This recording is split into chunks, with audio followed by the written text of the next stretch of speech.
So ayan po mga kabayan, no, tuloy-tuloy pa rin po tayo sa ating paglalakad. Wow, ang sisipag naman nila. Nanay, may daanan pa po dyan papunta doon sa itaas? Mayroon pa po?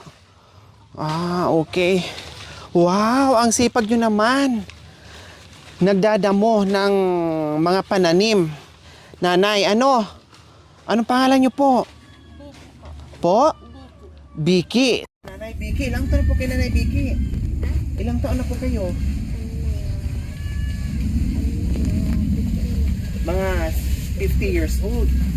Mister niyo po yun? Wow, ang sipag naman. Hello, Tay! Hello, saglit po muna. Pahinga po muna kayo. Dito po muna tayo.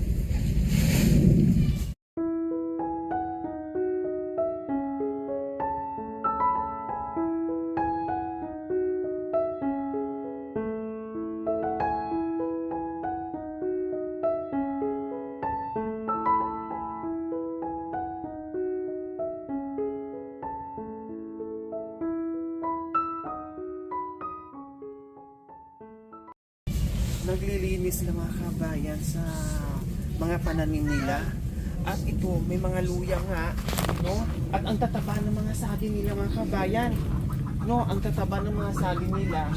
Tapos, yung papaya nila, parang ang sarap. So, sa inyo po itong pananim lahat. Tatay, anong pangalan niyo po? Halip po mo. Mariano. Po? Mariano po. Si Tatay Mariano. Kayo naman, ilang taon po kayo, Tatay Mariano? 70 years old na, pero ang lakas nyo pa rin na. Akala ko nasa 30 years old lang yung naglilinis doon sa mga pananim nyo. Pwede bang makahingi ng papaya o makabili ng papaya? Hindi po, tayo pong nag-ano ng kapaya, hindi namin ibibenta sa inyo. Basta Wow. bigay lang. Wow Bigay naman. lang namin po. Oh, wow, magbibigay kayo. Wow, sige. Kahit isa lang, pang tinulang manok. Dalawa. So? Kahit dalawa. Gusto mo pong dalawa. Isa lang hinihingi ko mga kabayan pero bibigyan tayo ng dalawa. Magbibigay. Sabi ko nga bibilhin ko pero wag na lang daw.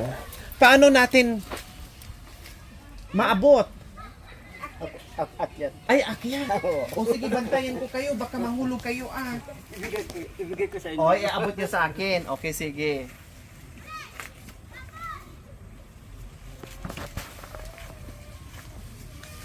May orasyon pa si Tatay Mariano. Sabi, ginamitan ng orasyon para hindi mahulog. Yan. Yehey. Wow, ang sarap nito. Magulang talaga siya. Fresh from the farm.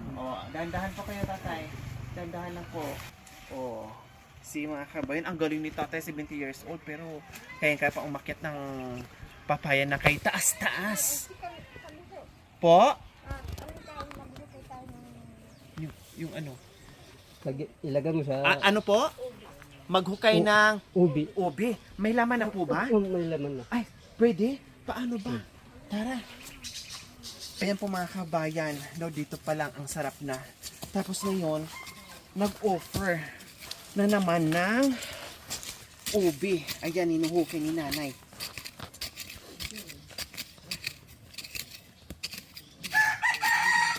Nandahan na po kay nanay ha. Yung kamay niyo po. Sanay na po kami.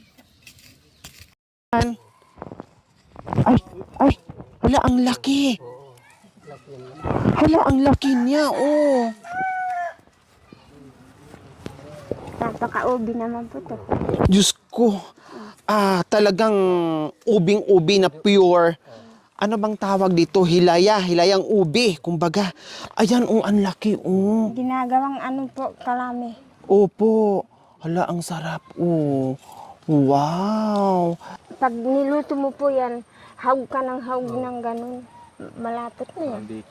Yun nga yung sinasabi niya, ubing hilaya, yung kailangan, tawag nito, haluin mo ng haluin. Hindi pwedeng mag-stop kasi parang masusunog na siya. No, kailangan halo. Wow. Pero hindi nyo po tinanggal yung ano niya, Ano, Nakatang... yung tangkay niya po. yung tangkay. Ito. Ito yung tangkay niya. O bakit hindi nyo po tinanggal? Meron pa. Ay, meron pa? Oo. Meron pa po dito. Wow, akala ko po sa isang ganito, isa lang. So meron pa pala to. Nasaan yung tangkay nito? Ito Ito yata. yun. May laman pa po yan. Naman pa. Ah, okay. Grabe no. Pag marami palang naitanim na obi po mga kabay na ganito, ibig sabihin, ang dami mong makuha. Kasi sa isang tangkay na ganyan, isa o dalawa yung laman niya. Tapos ang lalaki. Malalaki po.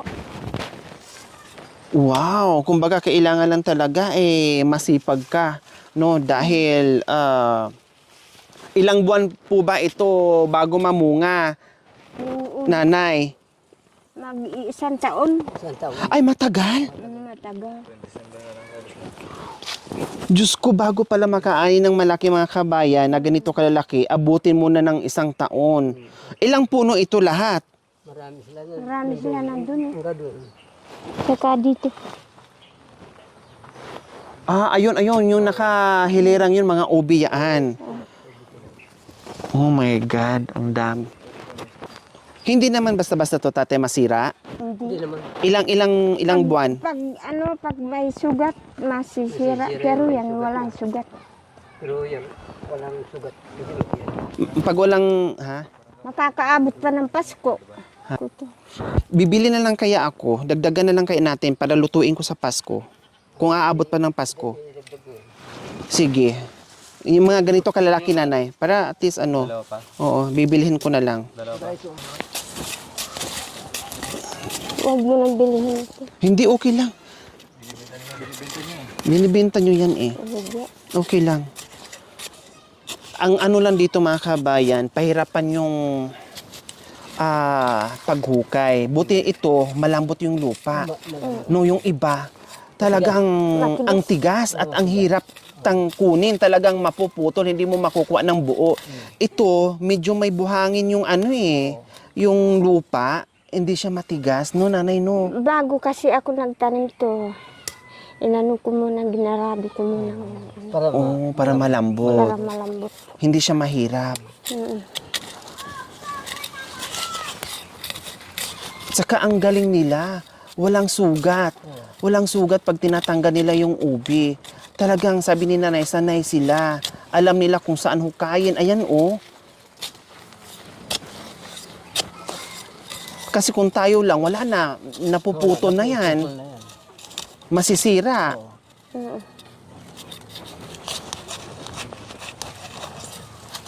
O, si mga kabayan.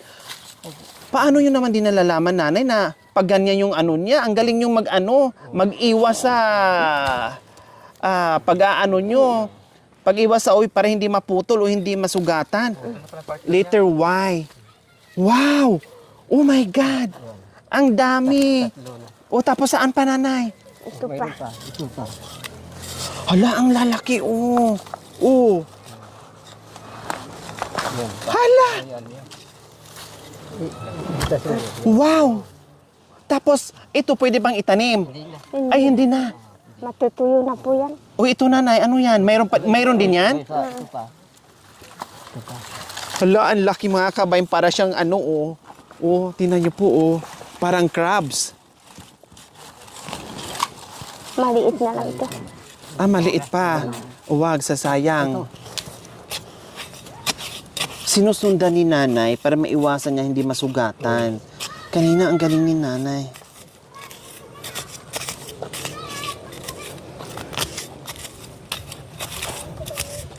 Kahit anong klaseng lupa po pala, Nanay Vicky, Tatay Mariano, nabubuhay sila. Nabubuhay Hindi po sila namimili ng anong klaseng lupa. Hindi po.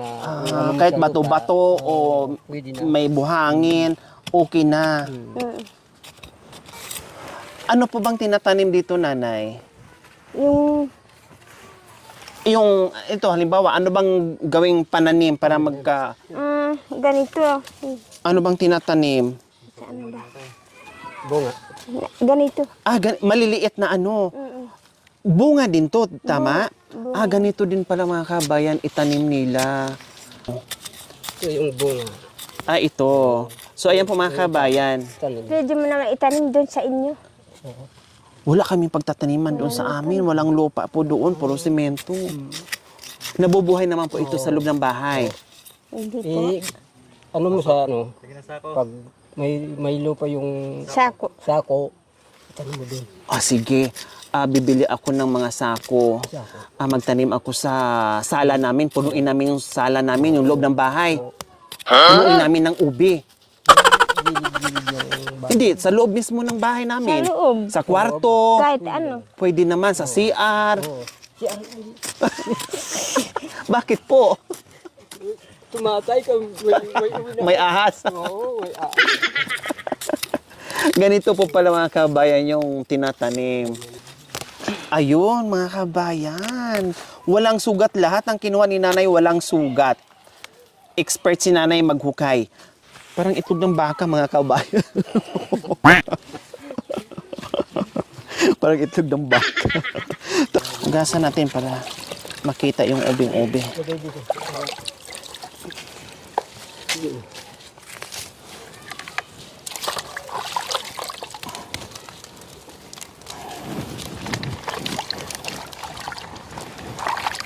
Ayan, tanggalin natin para lalabas yung ano niya, kulay. Hugasan natin siya. Bihira lang to sa palengke mga kabayan. Bihira na yung mga magtatanim. Ito yung pinakamasarap na klaseng ano, ube. Parang baril na, 45.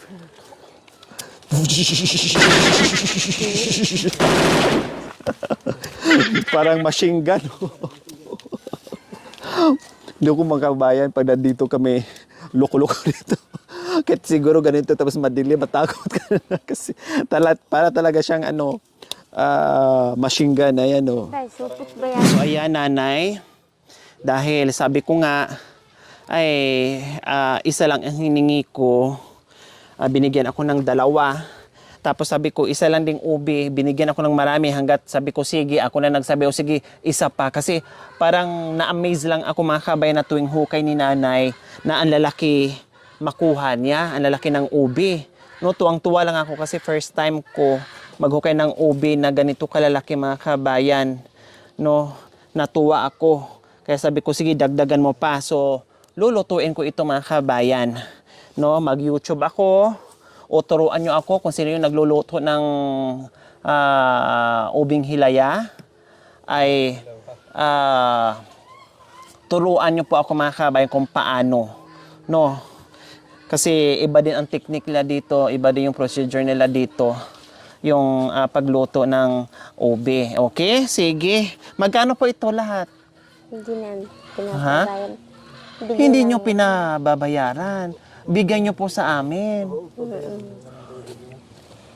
Kasi pag may puso po yung tao, kahit yung binigay namin, hindi namin pinapabayan po. Nakaka-touch Nakakahiya. naman yung sinabi ni nanay. Nakakahiya naman. Talagang ganito sila mga kabayan, no? Yung mga kabayan nating Aitas.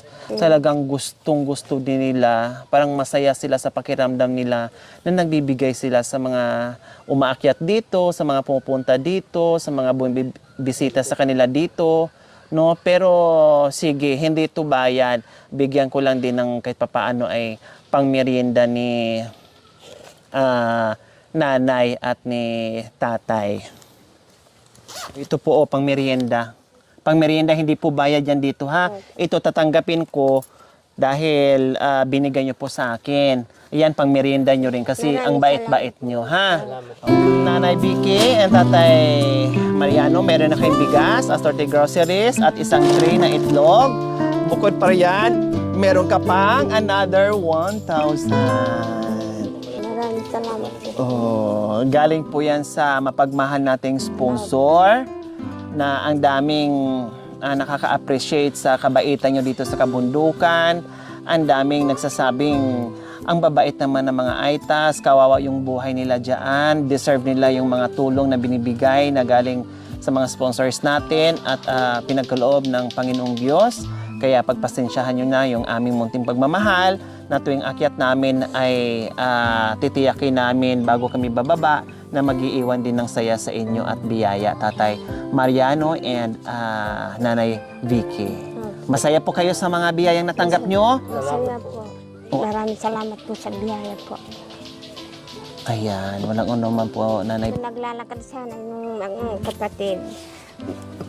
Ginagabay niyo sila sa mga pinupuntahan nila. Salamat po. Noon nga. Salamat po sa Panginoon sa Hindi bigay sa akin yung bigyang ng sahop ng sa Aita. Salamat sa amin. Ayan, walang anuman po, Tatay Mario. So ayan, maraming salamat po sa walang sawang pagmamahal, Tita Vilma ng Italy. Maraming salamat po sa iyong ginituang puso. Naway pagpalain po tayo ng Panginoong Diyos araw-araw. Naway ibigyan po tayo ng kalakasan ng katawan sa araw-araw. Naway ibigyan po tayo ng mahabang buhay pang sa ganun. Marami pa tayong matulungan na gaya nila. So mga kabayan, huwag niyo pong kalimutan, pakishare, subscribe sa aking YouTube channel, Lori Aquino Talita. Maraming salamat po. God bless us all. Bye!